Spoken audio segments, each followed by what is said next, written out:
All right, Tess, it's time to go live with episode 2 of StreamGeeks. Let's do it. Thank you for tuning in to another episode of StreamGeeks Live, the show where we talk about one thing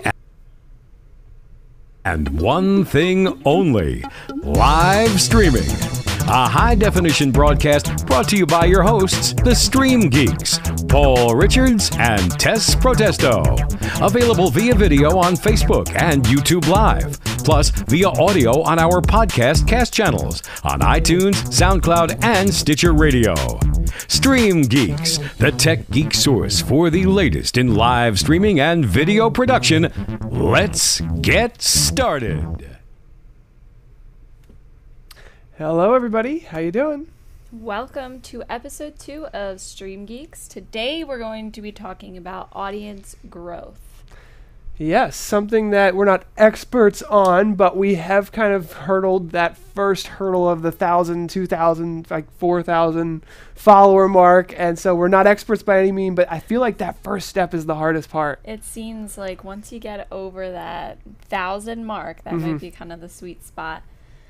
So let's start with how you, because I wasn't here with you when you grew PTZ Optics. How did you grow PTZ Optics to get over that 1,000 person hurdle? Yeah, that's a good question. So obviously I started the YouTube channel, and actually we started on YouTube. I was a big YouTube fanboy. Like, I love YouTubers. I loved Casey Neistat. I loved Gary Vee and a lot of other YouTubers. And I feel like I learned about YouTube stars like way after everybody else for some reason. But then I still talk to people like you, and I'm like, do you know this YouTube star? And I'm like, and people have no idea. It's like this other world. It is. And I was like, fascinated by this other YouTube world. And I was like, there's like movie stars, but they're not YouTube famous. Yeah. So I was like, who are these people? Like, they got millions of followers. I don't even know who they are. So I was like, I want to make it on YouTube. And so really, and from a business standpoint too, it wasn't really like a personality thing, not anything like StreamGeeks.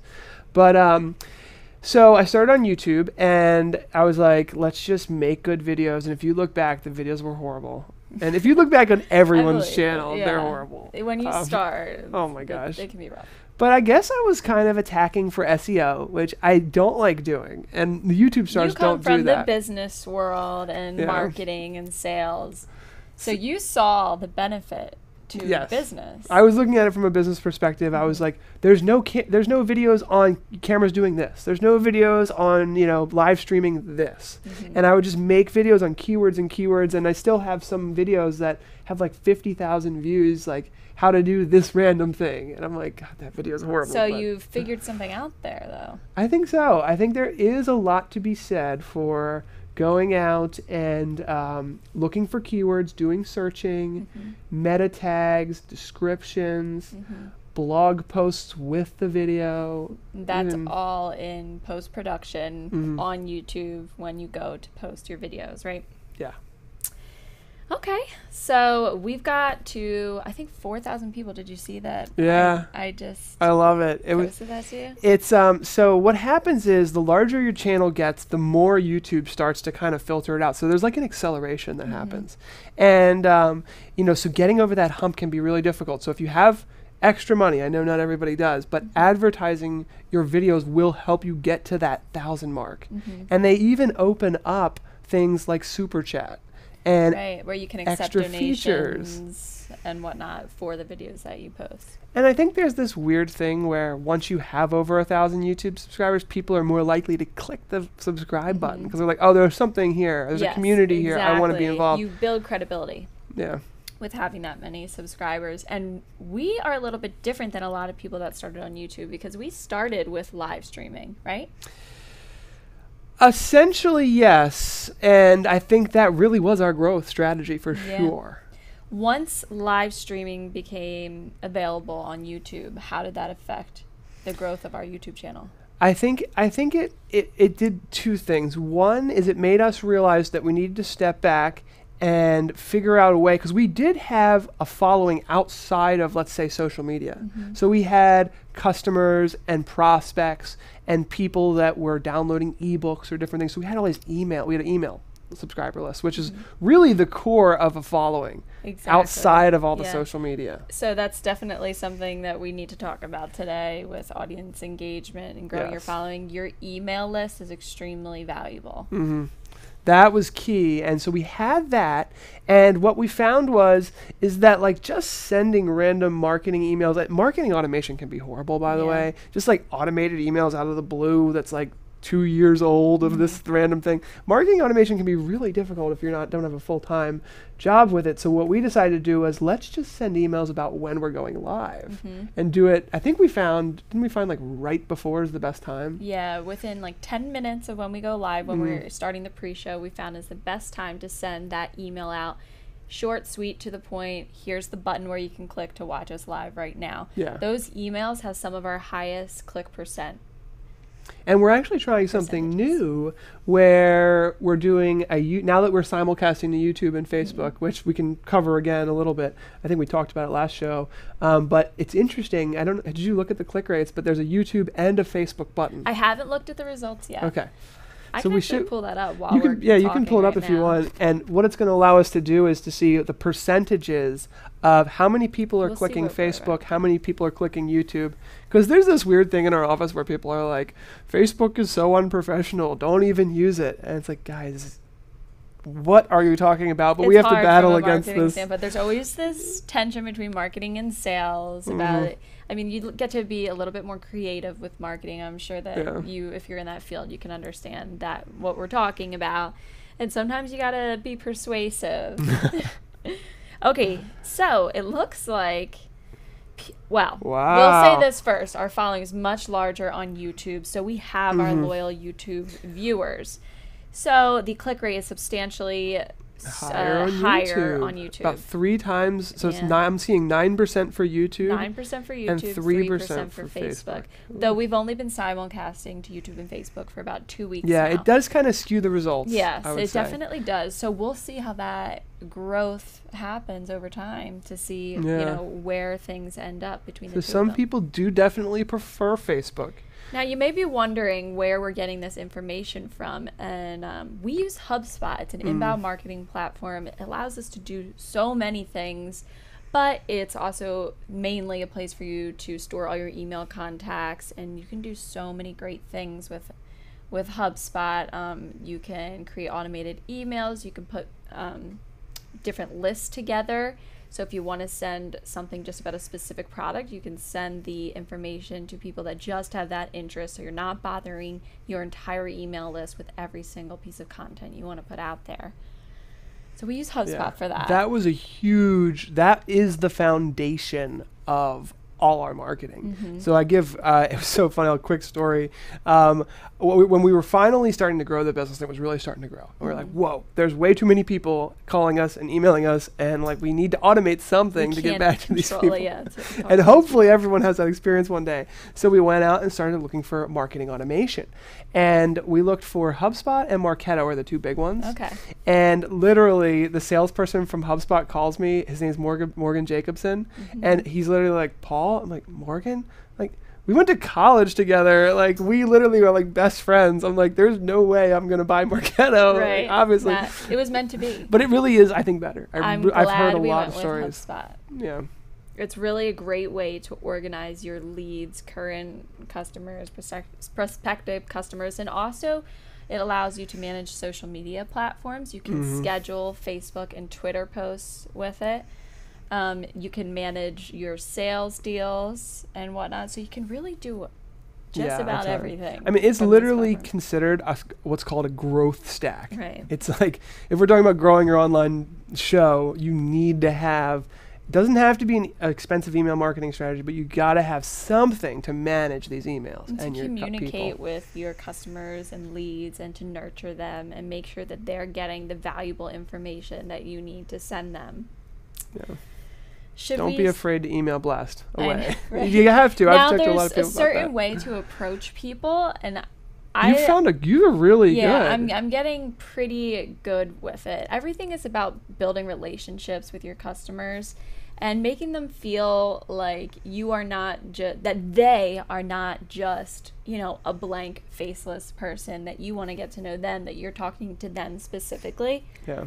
Another tip for emails is breaking your paragraphs up, making some parts in bold. It's easier for them to read, and I feel like they don't get lost in the email. Yeah. Making sure that you have links to take them to do a second action beyond the email. Yeah, that's a good point. And I think one of the other things I think you've been really good at is maybe all you really want is for them to reply to the email. Asking don't for a overthink it. response. Yeah, don't overthink it. It's Another just like thing is getting crazy with images. We found a better response rate, I felt lately, without crazy buttons, big images. People want to feel like you're emailing them individually. Yeah. So we cut out the images, and when we were growing our channel in the very beginning, just to go back to your original question, it really helped to email blast right before the show, because I think one of the clips we're going to play earlier, and just the fact of life is when you start a live show, no one's going to watch. Nobody's there yet. Nobody's there yet. Like us right now. So, but this magic moment happens when there are people there, right? And it really is fun. And then people are chatting, and people get to know each other in a crazy way. Yeah, you can really build relationships, not just with the host, but with the people who are in the chat room with you. And that's what regulars. User groups are great for, too. Oh, yes. It's a place for you to get to know people. I'm not sure about how the World of Live Streaming guys got hooked up, but something tells me that they may have found one another on other shows and said, hey, we have this common interest. Let's get our ideas together and start our own show. Yeah, I mean, that's the way it works, and this magic moment happens where literally you're in the middle of your show and you're not sure what to say next, and you look down in the chat and you're like, Howard Jones has this tip to say today, and and it happens all the time. And once you get that following, then it starts to really grow, and you get more views, you get more shares, everything starts to grow from there. So having the email list to notify people that you're live, and also one of the things I don't think we mentioned quite yet, but I think we mentioned it last time, is staying consistent. Absolutely. Because maybe you don't even need the email because a lot of people, they know we're going live on Friday at 2 p.m. Eastern, so they're ready. Once you have that time in your head that they can apply to their schedule and stick with you, that's where consistency is key. Should we get into our segments? Yeah, let's get into the segments. We're still going to stick with the same segments as we did last time for you guys to pick which we should keep and which we should trash. So what do we have? Live? You want to do live moment? We're going to do the live moment of the week. This is actually going to be pulled from a podcast, and I'll explain it after we play this short little clip for you. And now it's time for our live video moment of the week. Okay. All right. This is from Amy Porterfield's podcast. It's showing up live, except you have a replay of that video, and you're wasting people's time, and it's just not a great experience. So get into it. Get into the formula I'm about to share with you, and if they can't hear you, they will tell you. So it's a better chance that it's going to be fine than not, so go with that. So the formula, first and foremost, in the formula, we're going to take a step to the recorded audience, to the replay viewers, and this may feel awkward and counterintuitive. You've just hit the go live button, and your first thought is the replay viewers, because unless you're Amy Porterfield, there aren't going to be any live viewers right there at the moment you open your stream. It takes a little bit of time for people to come on. All right. Okay, let's leave that and turn your audio back on to vMix. So that was a little bit, there are always tech problems. You can go ahead and turn that audio back, mute your So we're going to have to, we just learned something. So basically, for those two people that were watching on Facebook, they might have missed it because you had to mute the audio coming out. There's always issues when you're live streaming. Our YouTube, I think, fans had a good time, and then everyone listening on the podcast heard 2 seconds of echo. I think it's fine. Oh my goodness. Always issues. Next time we have to bring that in directly into our live streaming platform, vMix, but it was we couldn't figure out how to download. You can download podcasts. Something clearly. else Loria said in that show was an issue that she sees all the time happening with live streamers is that when issues like this happen, because there are always problems with live streaming, no matter how long you've done it, she said it herself, it's if you look like you're freaking out, and she always wants to say, like, just relax, Don't it's freak okay, out. it always happens. And that was kind of example A of that type of moment right there. But we'll make it better for next time. That was Amy Porterfield, who is Marketing Made Easy. She has a podcast. It's very popular. She had Lori Petrucci of Live Streaming Pros on her show, and they were just talking about how in the beginning, nobody is there, unfortunately. So what's important to pay attention to in the beginning when you're trying to grow your live show is the replay function. Your video is going to have a shelf life. You're going to post it on YouTube or Facebook, and boost it maybe. Make sure you're paying attention in the beginning to the people who are going to be watching the replay. That's a really good point. And I think I've seen Wirecast Live do that a lot. At the very beginning, they tell them exactly what the show is going to be about, why they should be watching, because you can't assume that people know who you are or what you're talking about or whether they're really interested or not. So you got to make that first hook, line and sinker kind of. Yeah, you want to make sure you hook them in the beginning. This is something we're just really starting to do now. Yeah, we're not even the experts on all this. No, this show is basically for you to learn with us. I mean, we're doing pretty well. Yeah. But we're definitely still learning every step of the way. We're only human, and we're taking it one day at a time. Yeah, honestly, StreamGeeks, when I was explaining this to Tom Sinclair, who we're going to do a little live video of the moment with him, he was like, oh, that's great. You have StreamGeeks to test out all the crazy stuff and talk through a lot of this stuff. Yeah, this is a place for us to be honest about what's happening, because we're not perfect. And hopefully we'll be kind of taking some of the things like, oh, that worked great, or we definitely should be doing a hook at the beginning of our show and bring that to our main PTZ Optics show, all the polished gems that are coming out of this, unpolished diamonds that are in here. Unpolished diamonds. All right, so let's move on to the next segment, shows to watch. Shows to watch. And I don't think that's the one I haven't made a video clip for. That's okay. So shows to watch. Well, I guess we have a video yeah. clip though. Let's show this. This is a clip from Tom Sinclair's Streaming Idiot show. He had me live last week. I won't spend too much time on it. Or yesterday. Wow, time's flying. All right, so here's a clip. Is it called a subsidiary? How has that worked? Are you guys wholly owned? It's actually a doing business as PTZ Optics. It's called a DBA. A DBA from Haverford Systems there in Pennsylvania, and you guys have got 2 or 3 different DBAs that are. So for those of you listening on the podcast, I'll just kind of explain. I just played a 10-second clip there. You heard Tom Sinclair from Streaming Idiots. If you like hanging out and finding a community of live streamers, this was really one of the first communities of live streamers I ever found. Where it was 50 guys at least, or 50 or 60 people there who were talking about live streaming and dedicatedly coming to the show every week. I think that was the first one I ever found. So it is kind of going to have a special place for me. Yeah, and he has a fun little banter to him. Yes, he does. So hilarious. He's funny. I mean, you passing by, you might just think oh, it's some techie guy, but he's really a character. Yeah, I see why his fans just keep coming back. Yeah, coming back regardless of the topic. And he always has great guests on that are very informative with mostly tech aspects of live streaming.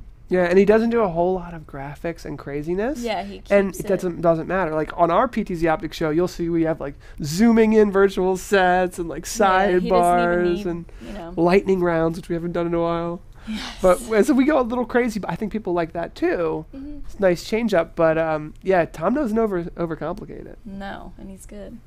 One of the things I noticed about Tom, and it wasn't a great clip to show this, but he has really good body language, hand language. I was watching him last night on the replay, and he was something I love, and he would put his hands like this, or he would say something about the letter 5 of something, and he would put 5, his hand up, and I'm looking at him, and I'm because I'm looking at myself, and I'm rearranging my hair, just doing funny fidgeting and stuff. Yeah. And he, the whole time, every time he makes a gesture, it makes sense with what he's saying. He's got some I gotta good learn this. Of course, skills. he's 65 years old. He probably learned that over a long time. But speaking of that, that's a great way to connect with your audience as well, with body language, I've been because you're thinking not about it face more. to face, and it can be difficult to sometimes make that connection, yet very possible. just body language. I've been thinking about it more and more. Inviting posture. Like, and one of the things I think, this is just something I want to throw out there at one time, is like whenever you have like a numbered list, like there's 3 things I want to tell you. One of the things I've noticed a lot of people do, they start with their pinky, and I think it's hilarious. I've like, seen that before. Have you seen that before? Yeah. And I'm starting to pick up on these little cues, and I'm like, that's nice. So number 1, and then they go like put the other finger on the pinky. Then they put their other finger on the next finger. And it really makes a visual connection. And I was watching that, and then I was watching some other things like, I love that. And they'll go like this. Cross your arms over all your these chest. little things. I'm like, That's because I'm not very good at that kind of stuff. I think you may have to teach yourself if it doesn't come naturally to you. Yeah, something else that I was listening to on Amy Porterfield's podcast, she was saying eye contact is actually kind of important, and eye contact to virtually would be making sure that you're making contact with the camera, because they're looking onto the computer screen. If you're looking at the camera, it looks like you're looking into your audience member's eyes. So that's I'm glad you mentioned that, because that's something that we're going to be throwing a lot of tech geek stuff, and hopefully throughout this show we're going to be kind of like adding new things to our studio and bring everyone along to kind of see. Because one of the things I think is really cool with our show is we have like 5 cameras, and it's kind of fading in and out, so you're getting... I was thinking that this show was going to be like kind of a conversation between you and I didn't really envision a whole lot of looking at the camera. Right. Well, it's mainly a podcast. I mean, and it's mainly a podcast. People can come back to watch the video if they want to see who we are and see our faces. But so I do kind of like, so we've got all these microphones and everything, and I like the podcast feel, but... You can kind of see with the different camera angles, like what we have going on behind our desk and in our studio. We have all our wire rack and... Yeah. So what I was going to mention is that what we're going to put in is something called a tally light. Yes. And what a tally light does is it's a boss about that it's earlier. a red light, a giant red light next to the camera that's live. Because like I'm looking at this camera here and I'm trying to have a conversation with you, and I don't have want to look over at the screen. So even when we're on a playlist and the cameras are it should shifting, go boop, boop, boop. Boop, there's going to be a light next to each camera telling us which one to look at. Yes. I love that. So that's not here yet. It actually will probably by our next show or maybe the next one. I thought that you just meant one tally light. That no, just, like, it goes to each camera. Wow. So then, because I would think it would be really, like, here's that camera there. Like, I think it would be sweet if we were looking at that camera for a moment, or this one. And I do sort of, I love keep some that comments. eye contact. A tally light is right, and isn't that kind of cool? Because it's like, I know where you are at all times, and so we're just having a conversation. I don't think we're gonna be looking at the camera as much as we should. But once we get those tally lights, we could throw in some random like, "Hello, Mister, I can see you right in that camera over there." I love it. So that'll be fun. All right. Let's go to the next segment, if I can find my mouse. Branding quote of the week. Since we're talking about marketing today and audience growth, I picked this quote by Rand Fishkin. It's, "Don't build links, build relationships." Wow. That's interesting. Who's Rand Fishkin? I don't actually know. This is what I found off of Google Images. Oh, wow. That's a good source. I'll be honest. I mean, but at least I'm giving credit where credit's due. Hey, that's Rand, good. Okay. You're killing it in the quote world. I was almost going to pick another Gary Vee quote, but I don't want to overdo it with Gary Vee. We all know he's ultimate you can't overdo it. entrepreneur. You can't overdo it with the Gary Vee quotes. Coming from you, Paul I have buys, post-it like, notes. all his, I have like, post-it notes. I give to. notes from Gary At Vee. one point, I had post-it notes of Gary Vee quotes, and I would like put them on people's desks, and then I was like, "These are too. These are like too Creative intense. success. Like these quotes are too intense to I be know. giving just like a random person in sales or something." He's Because they crazy. think I'm like insulting them. Like I'm about to get about to access one of our Z cams on the outside of the building. We're gonna live stream Paul's day to day at the office. You guys should see this guy. He's pacing around the entire building doing laps. while I'm on the phone, While you're on the conversations. phone, That's on my when I have a very intense business That's very conversation. Gary Vee-esque I of like you. to just pace, and then the person gets off the phone and they're like, "Damn, that guy's intense." Yeah, you're pacing around, probably panting. Like, okay, so I think by next quarter we can have this 30. Okay, so don't build links, build relationships, Yes. and that's all what live streaming and I the would social media definitely say marketing so. and everything is Yeah. about building a community, Mm-hmm. and that community strategy is going to bring in way more people than you might think. Yes. It's almost interesting to think about that in terms of YouTube and Facebook, because where YouTube, I feel like when I was explaining in the very beginning how my strategy was, let's get the SEO done, and let's get the best metadata, and really kind of try to own that link, own that search data. And it did actually grow an audience slowly, but then look at Facebook, where the video that's going out there is going to be gone in a week. Yeah, you know, the shelf but life is much the comments and the shares and the community building and everything is so much more important. And it kind of, and I was very much a YouTube boy. Like I wasn't even doing anything on Facebook. Right. Like we had a Till very Facebook recently. just because you had to, but we weren't posting anything there. We weren't live streaming there. I wasn't even taking my YouTube videos and posting them on Facebook, which was like a huge no-no. Yeah. And what I was trying to do, You have to individually. oh my That's gosh, you another have to- point. That's a good one. Yeah, don't just share your YouTube video on Facebook. Post the original video itself onto Facebook, because Facebook appreciates that, and they will push it Yes. further for you than a shared Oh my YouTube gosh, video. a shared. I did a test on that. Even when you're boosting, if you take a YouTube video and you're sharing it on Facebook and you boost it for $10, like 5 people will see it. If you take a video and you boost it for $10, 1,000 people will see it. It's amazing the difference. You need that organic video on Facebook. So that we're tying in a lot of different things here, Facebook, YouTube, but I think this is a great way to think about it. I mean, yes, SEO is good, but it doesn't build relationships really. Yeah, and when you're live streaming, you are able to answer questions and communicate with your audience members, potential clients, right there in real time, as if they were face-to-face with you coming into a storefront. Yeah. You know, they're able to get inside your business for that time and have a face-to-face meeting with you. I mean, a lot of this stuff from a business irreplaceable. standpoint is a little tricky because, like, you know, you could spend $1 million on SEO and Google could change their algorithm the next day. Yeah. Right now, live streaming is incredible. They're sharing it to thousands of people. You're boosting it. They're giving it extra love. I mean, it's just crazy the amount of people they'll, like, for even on YouTube, like, if you post a new video, they don't tell everyone. Right. Maybe your video will show up in a feed of other videos. If you're In an live automated email. streaming, Every single Yeah. subscriber gets notified. So right now that could change, just the way SEO can change. So, but right now it is incredible space to be in. And I was talking on Tom's show, we've been live streaming for 2 years.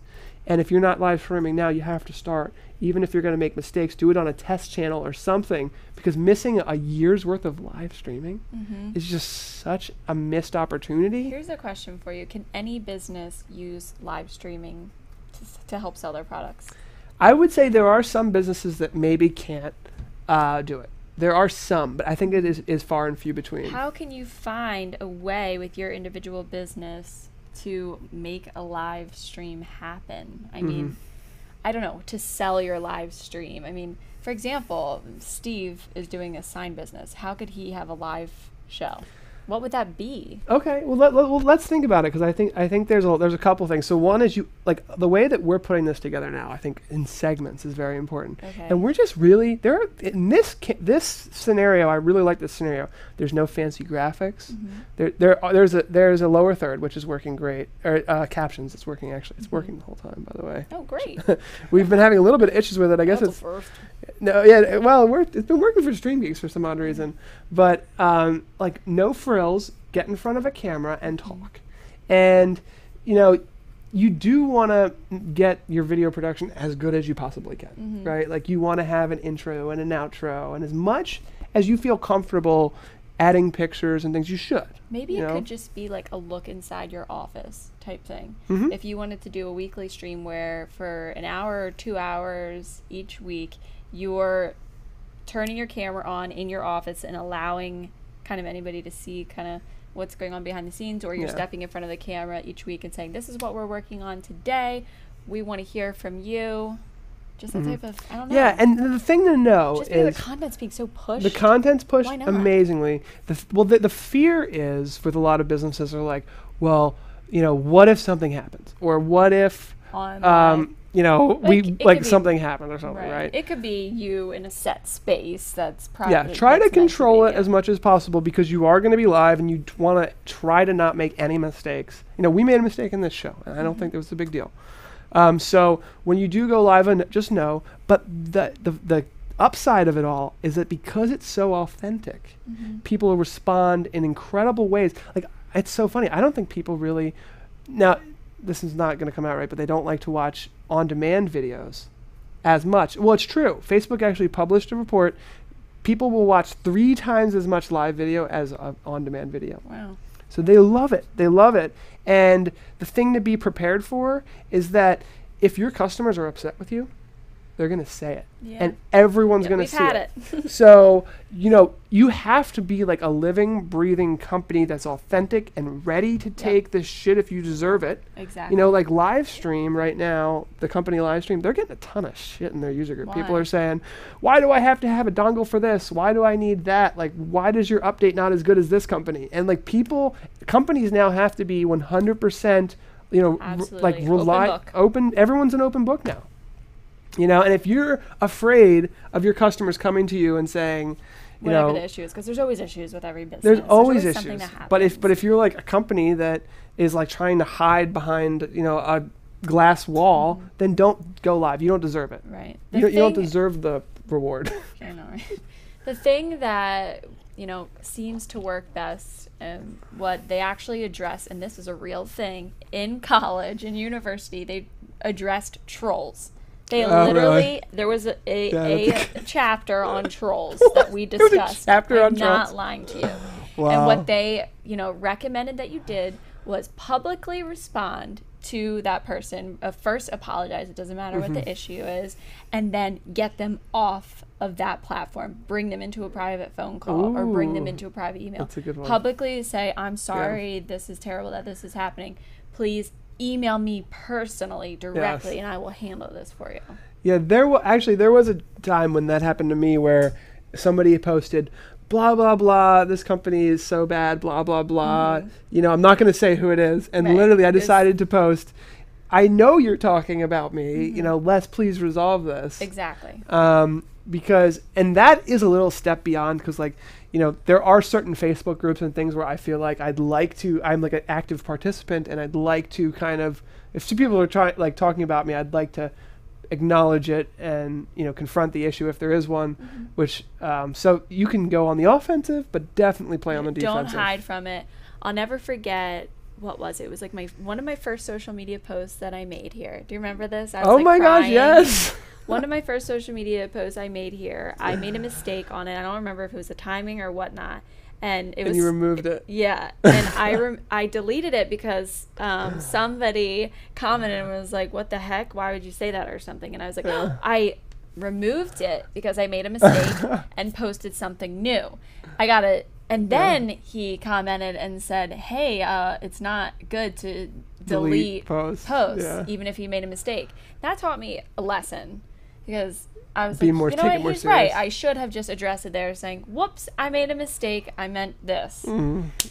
So you can't hide from it. You can't erase it because they will call you out even harder. Now, if you're just starting out, don't worry. The trolls aren't going to come knocking at your door right away. But once you do start seeing success, even a little bit of success, like we have one person who thumbs down every video that he used to. He finally stopped. We post so many videos. I'm like, how much time do you have to seek out every single video we have and give it a thumbs down? We must have broken ties hard somewhere. So, I mean, when you start getting more successful, everyone talks about it. It's a good thing. You can turn it into means they know you. A freaking topic to talk about if you want to. But yeah, like us. Yeah, we're talking about it now. and the lessons we've learned. All right, what do we have next on the list for today? Oh, random tech fact. Random tech fact. This has been getting so much attention on our live shows. This is the web captioner tool that we're using now, right? Is that what we're talking about? Yep, we're talking about the web captioner. So it's thewebcaptioner.com, and let's play our random. It's just webcaptioner.com actually. And now it's time for our random tech fact of the week. There we go. I think that was probably a little loud for our podcast listeners. Okay. It looks like it's peaking a little bit, so I got to remember to turn these down. And I don't know if that was supposed to be the super tech tool or not. No, that's the next thing. So webcaptioner.com is using a Google API for voice recognition. And it's made by Kurt Grimes. And I talked to him. I think there was a little error in the system, but it's working flawlessly. First off, I like right their now. logo. They went the It's same cool. way as Adobe Creative Cloud logos went. It looks Yeah. like it could fit in with After Effects Photoshop I logo. like it. Very clever. And it basically allows you to put captions within your live shows. So you don't have to go in afterwards and do a smart captioner, or you don't have to type out captions yourself. So it's a great way to have those people passing by that don't have audio to catch what you're saying and maybe click unmute and watch. And so there's that works for you, because that is huge on Facebook. The other really cool thing that I found out is, so let's talk about how we're doing this. So our microphones are coming into vMix. vMix is live streaming in 1080p to YouTube. Tess is connected to vMix over the network via NDI, which we'll talk about that later. She's live streaming from her laptop to Facebook in 720p, because you can't, if you try to stream in 1080p to YouTube and Facebook at the same time, Facebook will buffer. Yeah. That was our main issue. We learned that the hard way too. And we could live stream to both in 720, but we want to do 1080 to YouTube because I personally really like 1080. Duh. Yeah, why not? And Facebook has a television app, by the way. We're going to cover that at some point. It should be on your smart TV soon if you update it. And all of these videos are now playable on televisions and smart TVs, and they're all 1080 at least, if not 4K. So we didn't want to go down that road. The other thing is that once we have the audio into vMix, we can do 2 audio buses. And what those audio buses can do is, one audio bus is going the master feed to YouTube and to Facebook and the NDI to your laptop. But our 2 virtual feeds, we're actually running one virtual feed into Web Captioner. So it gets its own clean feed, and that way we can choose exactly what we want. So we don't want maybe X, Y, or Z, but we definitely want our master audio to go to Web Captioner. Then we also have the secondary audio output going to Audacity, which is a popular audio recording program, which is where we record our podcast. So we've got those 2 audio outputs, and then here's one last little tip. I think I might have told you about this, is that Google Docs has an audio recognition feature. So you can use the same type of virtual audio output and technically transcribe the entire Which you still have to get to. And I think vMix is opening up. They said they're going to double all their outputs. And technically, there's only 2 audio buses out, so we're using it with Web Captioner and Audacity, so we don't have any more. But if we had another one, it would be kind of crazy, but we could do it to the YouTube, to the Google Transcribe. And that's crazy. And the thing about transcribing, the last thing I'll throw out, I'm sure we'll be doing all this stuff soon, is that what some people will do with live video is it is their entire week's worth of information. So what will happen is a person will do a live show and live Q&A and all this cool stuff. Then they'll have a team do the transcription. Transcription turns into a blog post. They'll take pieces of the live stream, 3-minute chunks, post those as individual videos on YouTube, do blog posts about each one of those individual videos. Think about all that content just from live streaming going out to Yeah. every different direction. And they You're just covering slice all it your up. bases. And people work with entire teams to get it to work.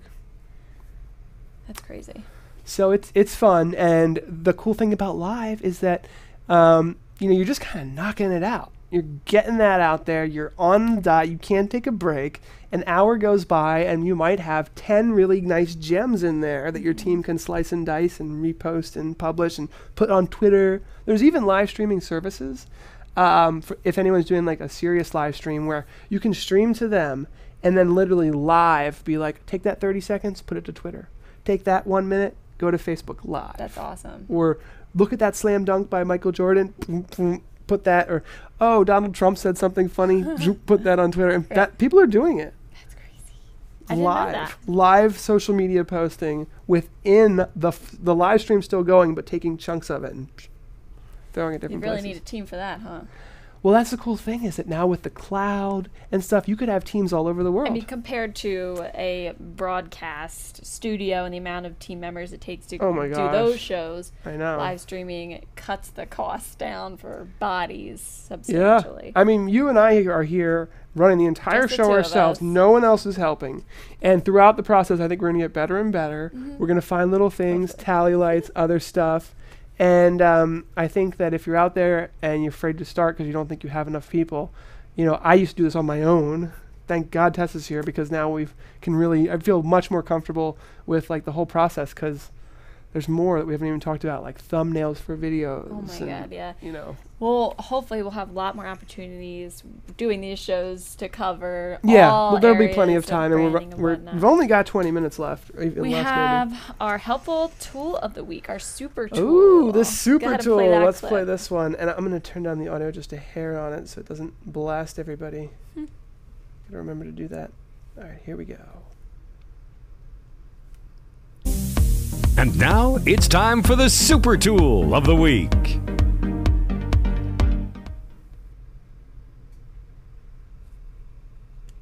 So here's a tool that I'm guessing most people haven't heard of. Yeah, it seems to be that way. Like even when we were talking to the Power over Ethernet guy. Yeah, he was like, "What's that?" Yeah, even it's surprising. So it's called NewTek NDI, and it's an IP video transmission system, which is like, why would I need that? What does it do? Let's just give you one quick real example, because we're not going to be able to dig into everything. This is our main broadcast PC. It's where we do all of our live streaming. Everything's connected to it. Tess could be anywhere in our office, plugged into the Ethernet switch, and get a feed from it, or any and all feeds. Like you could have all the camera feeds. So it's audio and video. Audio You're and able video. to transmit through NDI anywhere within your network. Yes. So it opens up a lot of possibilities, and the one that I think is the most applicable for every regular streamer to use is you take your main PC, you broadcast in 1080p. You have to think about your internet speeds. We have about 10 megabits upload, 100 down, so we can download forever, but uploading is usually the one you have to look at because you're streaming out. So we have 10 megabits of upload, so normally you don't want to hit 10. You want to be like way below, like half. So other people in your office. Other people in your office, things fluctuate. You don't want to be pushing it and then have buffering, which is people will leave if there's buffering. That's the one thing they will leave for. People are like, buffer, bye-bye. You're already like begging for their attention, like you're vying for their attention. It's hard enough to get them there. And then they get there and it's just like, buffer. So we're broadcasting in 1080p to 3 megabits a second. The more megabits that you broadcast, the higher quality, the more data it is. And then Tess is going ahead and connecting via NDI to her laptop and rebroadcasting in 1080p and or taking 720p. Something from our PC. So that's one way people can use it. No problems. Easy peasy. Use it up and love it. There's a ton of other ways. We're not going to have time to get into it. I teach a whole course on the NewTek NDI, which is published on Udemy, which you can take for free. And maybe we will talk more about it, but that's one easy way to use it. Nice. And it's free. NDI? It's technically free, yeah. It's usually built into the software that you're using. Like Wirecast has it, vMix has it, OBS, which is free.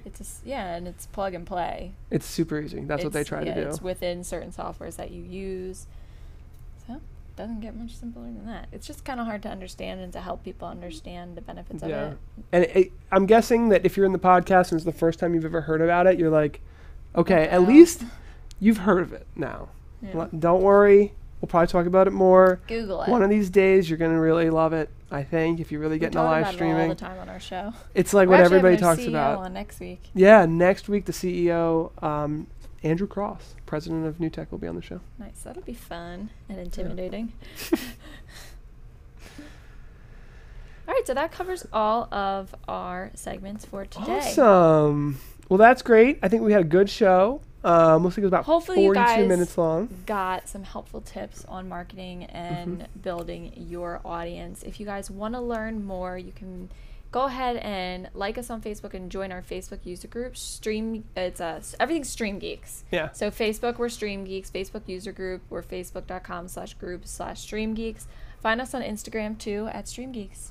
Yeah, and StreamGeeks.us, StreamGeeks.us is the community. Yeah. The website, and come hang out. We want to get to know you, and we want you to be a part of this fun, crazy, geeky stuff with us. Bye, everybody. Thanks. Okay.